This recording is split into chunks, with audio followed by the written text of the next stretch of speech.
حضرت سیدنا اعمش بن مشروب علیہ رحمۃ اللہ القدوس سے روایت ہے کہ ایک نیک شخص کسی جنگل میں رہا کرتا تھا۔ اس مرد صالح کے پاس میں ایک مرغ، ایک کتا اور ایک گدھا تھا۔ مرغ اس کو صبح سویرے نماز کے لیے بیدار کیا کرتا تھا۔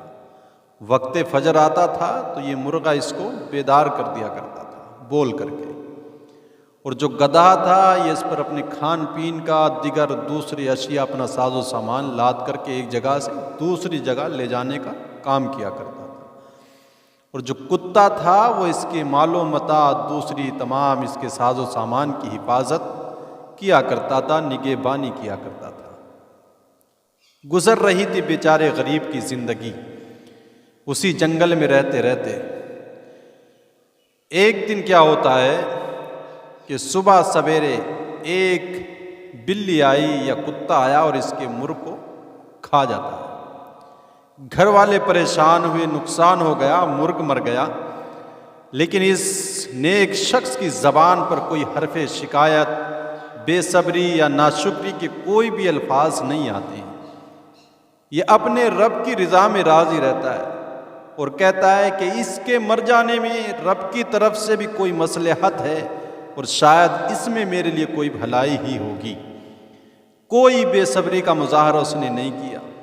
وقت بیتتا گیا، کچھ دن گزرے تو ایک دن کسی بھیڑیے نے آ کر کے اس کے گدھے کو بھی چیر پھاڑ ڈالا۔ اب گھر والے پھر پریشان تھے کہ آج ہمارا گدھا بھی مر گیا ہے، لیکن یہ اللہ کا نیک بندہ اپنی عبادت و ریاضت میں مصروف رہتا ہے، اور جب اس کو معلوم ہوتا تو اس نے پھر وہی الفاظ دہرائے کہ اس میں بھی میرے لیے کوئی بھلائی ہوگی رب کی طرف سے۔ کوئی بات نہیں، چلو گدھا مر گیا، کسی پریشانی کے آنے سے پہلے ہی ہمارے اوپر سے بڑی پریشانی ٹال دی گئی ہے اس کے مر جانے سے۔ لیکن گھر والے بڑے پریشان تھے، نقصان پر نقصان ہوتا جاتا اور اس کے اوپر کوئی فرق نہیں پڑتا۔ یہ یہی کہتا ہے کہ شاید اس میں بھی میرے لیے کوئی بھلائی ہوگی، نہ معلوم اس کو کون سی بھلائی دکھائی دیتی ہے۔ دن اور گزرے تو ایک دن اس کا کتا بھی وہ بیماری نے آ لیا اور وہ بھی ہلاک ہو جاتا۔ اس نیک شخص کی زبان پر ابھی بھی کوئی حرف شکایت، کسی طرح کی بے صبری کا مظاہرہ اس نے نہیں کیا ہے۔ کہتا اس میں بھی میرے لیے کوئی بھلائی ہے۔ گھر والے اس سے تنگ آ چکے تھے، بڑے پریشان تھے کہ اس کو کوئی فرق نہیں پڑتا، کچھ بھی نقصان ہو جائے، مرغ مر گیا، گدھا ہلاک ہوا، آج کتا بھی مر گیا، لیکن یہ پھر بھی یہی کہتا ہے کہ اس میں بھی کوئی ہمارے لیے حکمت ہے۔ اب دن اور بیتے تو کچھ دنوں کے بعد اس جنگل کی آبادی پر جہاں یہ رہا کرتے تھے، کچھ ڈاکوؤں نے جو ہے تو حملہ آور ہوئے۔ کچھ ڈاکوؤں نے اس بستی پر حملہ کیا اور وہاں کے رہنے والے جتنے لوگ تھے سب کو قیدی بنا کر کے وہ ڈاکو لے گئے گرفت کر کے۔ جب گرفتار کر کے سب کو لے گئے، اور ان سب کی گرفتاری کا کیا سبب بنا تھا کہ ان سب لوگوں کے پاس، کسی کے پاس گدھا تھا، کسی کے پاس گھوڑا تھا، کسی کے پاس کتا تھا، کوئی نہ کوئی جانور تھا ان لوگوں کے پاس۔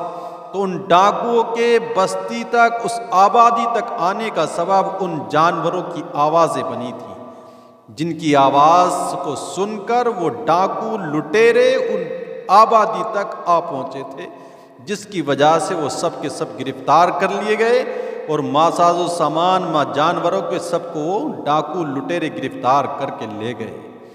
لیکن یہ غریب انسان، چونکہ اب اس کے پاس کوئی جانور بچا نہیں تھا، مرغ بھی اس کا ہلاک ہو گیا، کتا بھی مر گیا، گدھے کو بھی بھیڑیے نے پھاڑ ڈالا تھا، اب اس کے پاس کوئی جانور تھا نہیں، تو یہ بھی اور اس کا ساز و سامان بھی ان ڈاکوؤں سے، لٹورے سے محفوظ رہا۔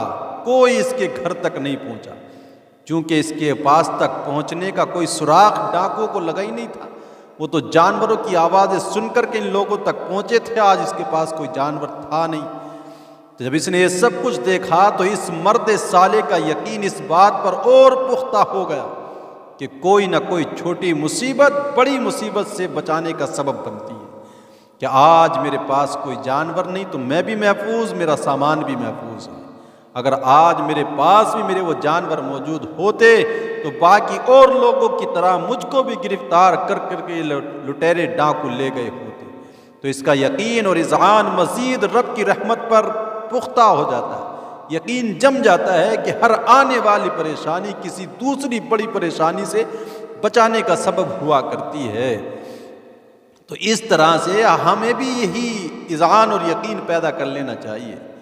آج ہم تھوڑی سی پریشانی آتی ہے تو واویلا شروع کر دیتے ہیں، حرف شکایت زبان پر آتا ہے، کتنے تو یہاں تک کہہ جاتے ہیں کہ اللہ نے ہمارے اوپر ظلم کیا۔ او بندے، اللہ تو ظلم سے بے نیاز ہے، وہ کسی پر ظلم نہیں کرتا، اس کے ہر کام میں کوئی نہ کوئی حکمت ہوا کرتی ہے، بندے کی سمجھ میں آتی نہیں ہے۔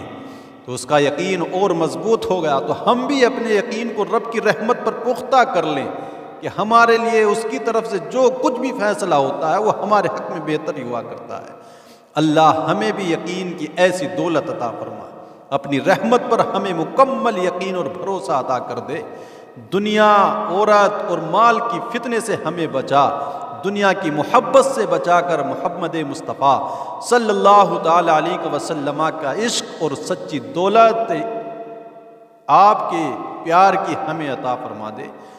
ہمیں غم دنیا سے بچا، غم آخرت بتا، دل ایسا عطا کر کہ تڑپتا رہے یاد محمد میں، اور سینے کو مدینہ میرے اللہ بنا دے۔ رب کی ان لوگوں پر رحمت ہو اور ان کے صدقے ہمارے مغفرت ہو۔ رب کی ذات پر بھروسہ رکھیں، اس کے ہر کام میں حکمت ہوا کرتی ہے۔ وَمَن يَتَوَكَّلْ عَلَى اللَّهِ فَهُوَ حَسْبُهُ، جو رب پر بھروسہ کر لے اس کا رب ہی اس کے لیے کافی ہے، پھر وہ کسی اور کا محتاج نہیں ہوتا۔